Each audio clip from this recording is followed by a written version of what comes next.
we want it to become a habit.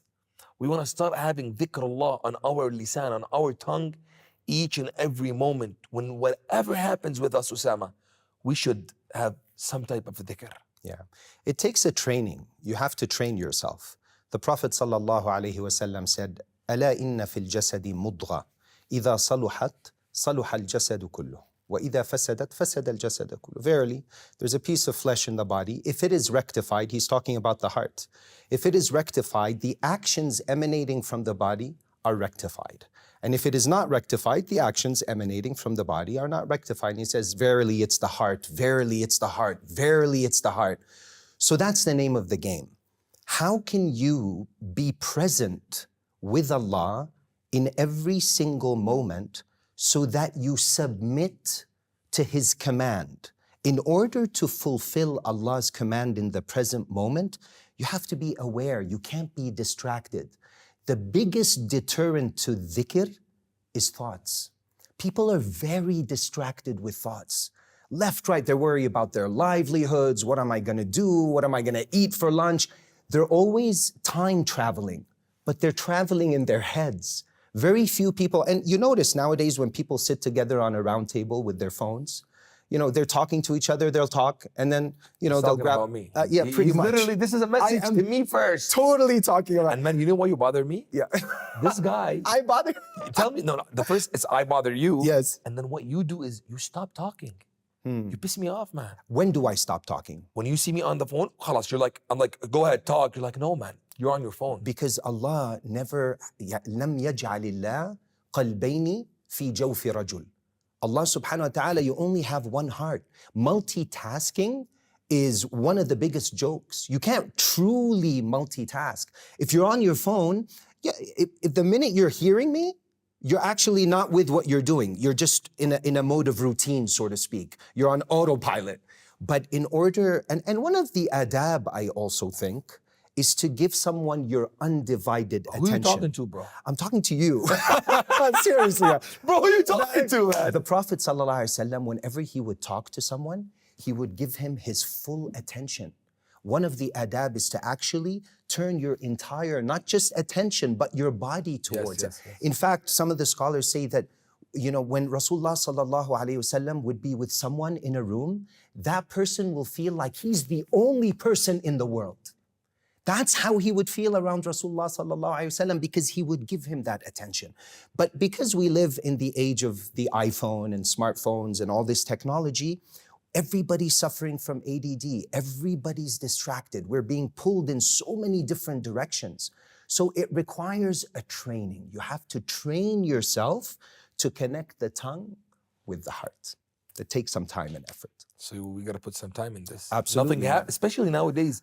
I don't think this is something easy to actually do, man, or to get used to it, especially with all these distractions around us. It's too many distractions. Too many, man. Too many. And you shouldn't leave dhikr. Because, let's talk about dhikr of the tongue. Allah says, وَلَذِكْرُ اللَّهِ أَكْبَرُ. Did you say the dhikr of the tongue? Tongue. There's another dhikr. Yes, absolutely. Okay, we'll talk about this. Yes, no, but it's a good, I'm glad you brought it up now. There's the dhikr of the tongue, and there's the dhikr of the heart. Okay. And there's the dhikr of the soul. Wow. And there's the dhikr of the essence, where you're completely, in the dhikr of the essence, you're completely distracted from anything except Allah. Even the act of dhikr itself, you're unaware that you're doing dhikr. This is the highest. This is like the highest level. You know, Ibn Ata'illah Secondary, he says, لا تترك الذكر لعدم حضورك فيه. He says, don't leave dhikr because you're simply not present with Allah in it. Why? لأن غفلتك عن وجود ذكره أعظم من غفلتك في وجود ذكره. Because not remembering Allah at all, that is worse than remembering Allah while being distracted. Because it's a step. Because if you thank Allah, what is He going to do? وَلَئِن شَكَرْتُمْ لَأَزِيدَنَّكُمْ. He's going to give you more. So if you thank Him, Ya Allah, I'm distracted right now, but it's just the dhikr of the tongue. Give me the tawfiq. Allah subhanahu wa ta'ala, out of His grace, one day will show you what it feels like. Because the heart is completely distracted when it's the dhikr of the tongue.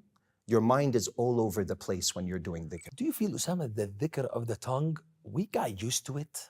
It's like a. It's like, I think sometimes people say, man, just say alhamdulillah. It's like alhamdulillah, but he's not in it. Say say dhikr, but you're just used to it. Yes. I think this is the least, because you mentioned more than one dhikr type, and I think most of the heart is a strong one. If you're in there, man, I don't think you need to say it when it's in here. There is actually دون الجهر من القول. There's a silent dhikr where you don't even, it's just a feeling. Can you right now take a moment? Allah subhanahu wa ta'ala is watching me right now. You know, it's not even a thought. Just bring it into your awareness that He's watching us. And He's so pleased. He's happy because we're talking about Him in a time where very few people talk about Allah. How do you feel right now? Beautiful. Yeah, right? So that, can you now have that state of awareness as you're going about your day 24/7? It's achievable. It is. It is. And But some people are there. yes, but you have to start with the training. Like, you know, before you get on the bicycle, there are the training wheels. You need the training wheels first. So for example, something you could do you practice any sort of dhikr sometimes? Before salah, maybe after salah? Are there any that you're used to? I will start, but I'm used to. I'm used to. I love your honesty. Man, you boom me on blast. I do the normal dhikr. Like when I'm at the masjid, there's the dhikr list right in front of you. I go with it. Bismillah. Alhamdulillah that it's there. I do, yeah. Subhanallah, alhamdulillah, wa la ilaha illallah. That's beautiful. That's when it's there. When it's there, and the Prophet ﷺ told us something, that there will come a time where most people will get up without completing those, you know, the 33, 33, 34. Yeah. Most people don't do them because there's a special shaitan. He comes to you right when you finish your salah. Let me talk about the shaitan. This shaitan Ousama is talking about, guys, I know him really well. Yeah, I can't stand this shaitan. No, he's one. Wallahi, it's so sad to say that, man. It's so sad. You just hit me right now. You hit me with one, man. You just said you will not reach your 33. Yes. Sometimes, wallahi, I don't know. I'm like, did I do 38 or did I do 27? It's sad, but man. you were taught when you were younger. I was doing this, yes, man. You know this thing. Like, and sometimes I take I take account to see how many are they. 1, 2, 3, 4, 5, 6, 7, 8, 9, 10, 12. I'm making sure they're 3. Yeah. They're there. But you know that shaitan is sad. He's so sneaky. He comes to you and reminds you right when Assalamu alaikum wa rahmatullah, Assalamu alaikum wa rahmatullah, and he comes and he reminds you immediately of what you have to do now. So you're like, oh, I gotta take care of that. I gotta call that person. So you get up and you lose their reward. Some people do the second Assalamu alaikum wa rahmatullah. He's already standing. He's already out. He's gone. He's gone. He's gone. Yeah. People are distracted. There was a guy, he prayed behind the Imam, and he told him, Imam, you only prayed 3 rak'ahs for Isha. And the Imam says, what are you talking about? He said, what's your proof? He says, I have 4 shops and I do all my accounting for every shop, 1 per rak'ah. I only finished 3 shops. So I'm pretty sure you prayed 3. Where was he in the salah? What a businessman. Yeah, that guy is all over the place. In fact, when are you closest to Allah in your salah? Sujoud. Sujoud. أقرب ما يكون العبد إلى ربه. The closest a servant is to his Lord is in the sajda. And most of us are where in our sujoud? In our shops, with our families. What am I going to do? What am I going to wear? What am I going to say in the next episode? Am I ready for it? I'm planning this. Anything. To truly be present takes some work, man. It takes some effort. And if you put in the effort, it's the most beautiful feel. It's peace, it's tranquility. But it starts with, I want to tell you something. Next time you pray, challenge yourself. I won't get up from my space no matter what until I finish the 33, 33, 34. 33, subhanallah, 33, alhamdulillah, 34, Allahu Akbar. There's different versions. That's good enough. If you do those, you're going to notice, the minute you start doing them, I want to get up. I have this, I have that. Sitting down, that's the mujahada. In fact, there's so much noor when you do something, but you don't feel like doing it. Because Allah says, وَالَّذِينَ جَاهَدُوا فِينَا لَنَهْدِيَنَّهُمْ سُبُلَنَا. The noor is in the mujahada. Sometimes you feel like making dhikr. Something will happen to you. Feel, Ya Allah, thank you so much. I closed this deal. This thing happened. I had a brand new born baby. You go into sajda immediately. It's from your heart. Allah loves this. But sometimes it's just, the mashayikh had a beautiful saying. It says, when ibadah becomes ada. when ibadah Comes becomes aada. It's ada, when beautiful. worship becomes routine. What does routine mean? I'm just doing it to get it over with. Because one thing is doing the 33, 33, 34, I want you to try it. Even if you're not focused, even if you're zooming through them, it's a good start, it's somewhere. The next challenge is to sit and say, I'm not just gonna do them, but when I say I want to feel them. that, man, you're closest to Allah in that state. Nothing, the kings of the world will sacrifice everything for that peace in the heart that's achieved through this type of dhikr. Nice. I'm putting myself in it. Yeah. You're helping me get through this, and you're helping whoever's listening and watching Dunya Decoded and trying to decode dhikr. Ousama, I need two things from you. Help me do these. First of all, what's the best way to start? We said salah. And after salah, stay sitting The down. 33, yes. Start from there. And where will this take me Mm. in life? Can I see the ajr or the jaza I'm taking from dhikr? Look, the jaza of dhikr is there, insha'Allah ta'ala. If the intention is pure, it'll be there, bi'idhnillah. What I would recommend is having a daily regimen that you never leave no matter what. If you are consistent with it, the day will come where you will have presence of heart with that dhikr. What is it? 100 astaghfirullah. Al-istighfar, yes. Okay? 100 salah on the Prophet. Allahumma salli ala Sayyidina Muhammadin wa alih. Any version of that you like, no problem. And 100, La ilaha illallah. If you do those 300 daily, 100, 100, 100, after Fajr, before you sleep, whatever works for you.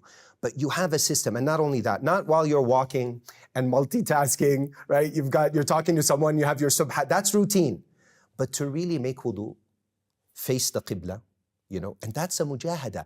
Look, you know what makes it easy? Istihdar al-fada'il. To be aware of the reward you're gonna get when you do this. Allah's watching me. You'll make it happily. You'll make it so happy. Exactly. There's actually books like Riyadus Salihin. They're beautiful with authentic hadiths. The book is broken up into different sections, like the bab of dhikr, the bab of salah. So you can go into the chapter of dhikr and read a bunch of hadiths every day to motivate you to be able to do the amal. Thank that you for goes this a long one, way. because I know sometimes, wallahi, sometimes I go backwards. Okay. Wallah, is it wrong? No, tell me what the backwards is. What do you mean? Okay, I go backwards. So you do dhikr, you'll get this. You'll do much of this, you'll get this. Sometimes I ask a question, I'm like, if I don't want to get sick too much, what should I say? If I want money, what's the dua for money? Yeah. What's the dhikr for this? So I go backwards. I take the thing I want and I go back to Allah. Look, that's there. There's so many people that will tell you, for example, it's in the Quran. If you're tight in your sustenance, your provisions, the money is tight, the budget is tight, do a lot of istighfar. It's in the Quran. وَقُلْتُ اسْتَغْفِرُوا رَبَّكُمْ إِنَّهُ كَانَ غَفَّارًا. You know the verse. Yeah. So, but the idea is, the biggest reward, man, is Jannatul Ma'arif before Jannatul Zakharif. There's a Jannah, there's a type of paradise, which is when you feel the presence of Allah in every moment and act. I used to watch this sheikh, I swear, man. He would be reading from the book of virtues of Fada'il. And every movement you could tell, it was like in slow motion. He wouldn't move his hand like us. Like we're typically just like that. Most people are very nervous. They'll even shake their legs. I do that sometimes. But he was so aware of every single move, yes, that it would be like, it's as if he was moving his hand for the sake of Allah. Wow. He was thinking for the sake of Allah. He was talking for the sake of Allah. Wow. He was present in every single moment. It's the most beautiful thing. So yes, those fada'il, okay, to fix your dunya, think of that as a bonus. I love how you're taking me, because I realized when I said that, you want to listen, but you didn't like it. Why? Because you're like, man, what is the guy talking about? He wants something in the dunya because of dhikr. Build something with dhikr to the akhirah. Because you're going to leave this dunya. Yes. It's Did you feel bad? Did you feel bad for me? Wallah? No, I did. To some degree, but not too much. Yeah, there's a Jannatul Zakharif, man. What are you talking about? Yeah. You want a car, you want to do dhikr, man, take it to a different level. Take it to Jannatul Ma'arif. That's nice. Gnosis, knowing Allah. What is it? فَعْلَمْ أَنَّهُ لَا إِلَهَ إِلَّا اللَّهِ. Know it. Be aware of La ilaha illallah. Be present. Man, the issue is, Shaitan has a strategy. and he's really winning in his strategy, which is he's overwhelming the senses. Think about it. The eyes, they're channels to the heart. The ears, they're channels to the heart. What does he do? He busies the eyes with screens. Your iPad, your iPhone, your Apple Watch, your TV, even in your car now you have a screen. There are screens everywhere. And then with the ears, music. He busies you. Music, right? Because what happens, do you ever notice when you listen to music a lot, when you're in the shower maybe, you'd be sitting there and then the song is playing in your head? It happens a lot of times. You're not even aware of it, but it's there. It's like on playback over and over. Yes. That's the heart is ghafil, it's distracted. Because these things, they leave images, they leave reflections in the heart. Because the mind, the faculty, the senses, they're pathways to the heart. So if you control what you see, what you hear, and what you think, the heart is like a mirror. It becomes clear, polished. And when it's polished, it can reflect the nur of Allah subhanahu wa ta'ala. And this helps in dhikr. This is everything when it comes to dhikr. Everything? Yeah. Like you come, most people come rushing to salah. Look at them. They come, he's making wudu, he's dripping water, last minute, and he jumps into salah. Then he comes and asks me, brother, how can I have khushu' in salah? I'm like, you know what you're like? You're like that fan. In Jordan, you have them in the homes. You know the old fans? It's not cold. Yeah, but you know what I'm talking about, the fans? And it's going on full speed. And then what do you do when you turn it off? How does it stop? Stops automatically, or does it slow down slowly, then comes to a stop? The mind is like that. If you're rushing in your day, going here, going there, busy with so many things, then you come to salah and you expect to be, mashallah, khashi'an, present with Allah. It's not going to happen. That's why the sunnah salah is there. The sunnah qabliya sometimes. It gets you ready for It's the warm-up. Yes. It's the warm-up. Do you warm up when you play soccer? I know you love soccer. Yes. Right? You're actually pretty good at it, right? Habib, yes, I Yeah, am. yeah. Is there a lot of training? I'm looking for a contract in Yeah. Is there a warm-up? Yeah, there is. Why is if you it? don't warm up, you're going to get a stiff You're going to get injured. right away. Yeah, exactly. So don't complain Torn about ACL. Yeah, torn ACL. Yeah. So Yes. don't complain about your presence if you're not doing. Look, khushu' in salah starts outside of salah. Oof. Yeah. Oof. It's the work you put outside. of salah. So it's now once you're on the Sujaud, you're done, man. Yeah. You can't get khushu' right there. It's true. You can make an effort, but it's going to be hard. It's going to be hard if you're not putting in the work outside of salah through tahajjud. Man, the most beautiful practice that will give you presence throughout the day, there's nothing like it. I'm going to give you a hack. We're going to decode this piece. Tahajjud. Not any tahajjud. When you go into sajda next time, just 2 rak'ahs. I don't want a lot. 2 rak'ahs, maybe do them 2 soft rak'ahs that are not too long, just to warm up the body. Mhm. Then the second 2, when you get to your sujood, spend 10 minutes there. I love sujood. I do spend. Like 10 minutes. People ask me, what do I say? Ask Allah whatever you want, that's fine. Subhana Rabbi al-A'la as many times as you want. Keep it odd, that's a good practice. But you don't have to say anything. Just be with Him. Just like He's watching me. He's pleased with me. He sees me. Let Him Ya feel Allah, you. I love you, Ya Allah. You gave me everything that I have, and I still disobey you. Ya Allah, how generous you are. I feel I want to do it right now. Like man. right now, let's go Wallah, into I just wanna sajda. do it right Go into now. sajda. Allah al-Azim, bro. I feel I want to do it right now. Alhamdulillah. Alhamdulillah. Do you feel like we decoded dhikr overall? Bro, I think this is beautiful, man. May Allah Beautiful. subhanahu wa ta'ala give us the ability though. طب Osama, before we close Please. it out, Yeah. I want to, we talked about lisan dhikr, we talked about heart dhikr, we did? Yes. The heart dhikr is where it requires a little bit of focus, but the thoughts are much less. So you're still maybe taken occasionally by a thought, but overall you're present. But the dhikr of the essence is where you're gone. It's almost like the dhakir dissolves and there's only the madhkur. Yes. وَمَا ذَلِكَ عَلَى اللَّهِ بِعَزِيزٍ. We decoded dhikr. So it's the time for you guys to start doing much more dhikr. And no, it's not just for the dunya, what I want. It's what Osama is telling us. You'll find the ajr of dhikr in the akhirah.